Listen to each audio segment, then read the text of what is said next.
Tutorial para sa Rubik's Cube 2x2. Madali lang to gawin pero kailangan lang tandaan yung algorithm para mabuo ang Rubik's Cube. So, let's go.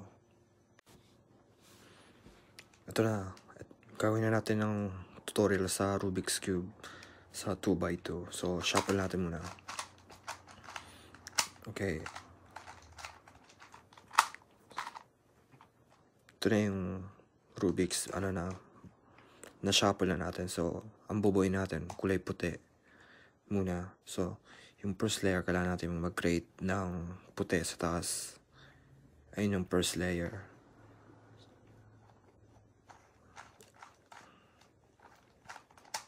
Yan, puti na. Pero, sa first layer, dapat pare-pares yung mga gilid. Ayun ang dapat tandaan sa first layer lang. Hindi ito mahirap, basta tandaan lang na kahit nabuo nyo na yung taas, pero mali yung gilid, hindi pa siya buo talaga. So, kailangan mo ilipat yung mga blocks. Ganito, ito yung first layer.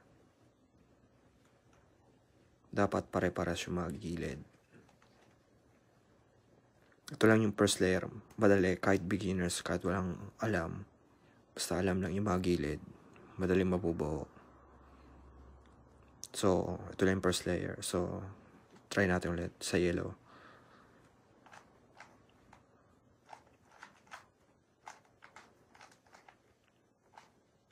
Yan, parehas. Tapos harapin natin yung isa pa.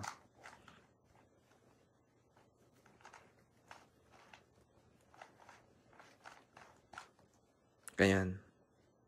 Dapat pare-pares yung gilid. Ganito yung first layer.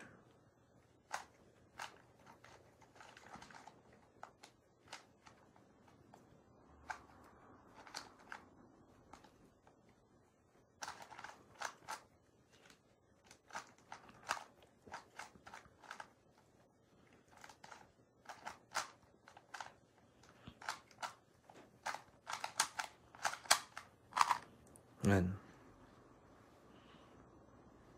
Practice nyo muna mag-create ng isang color, tapos pare-pares dapat.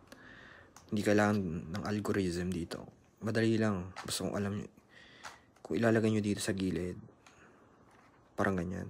Lilipat dito. Aangat. Kung pakaliwa naman, laging ilalagay dito sa baba, sa side na to, yung kulay mong gusto ilagay dito. Pag ganyan. Hindi ito mahirap ang first layer. Kahit beginners magagawa to.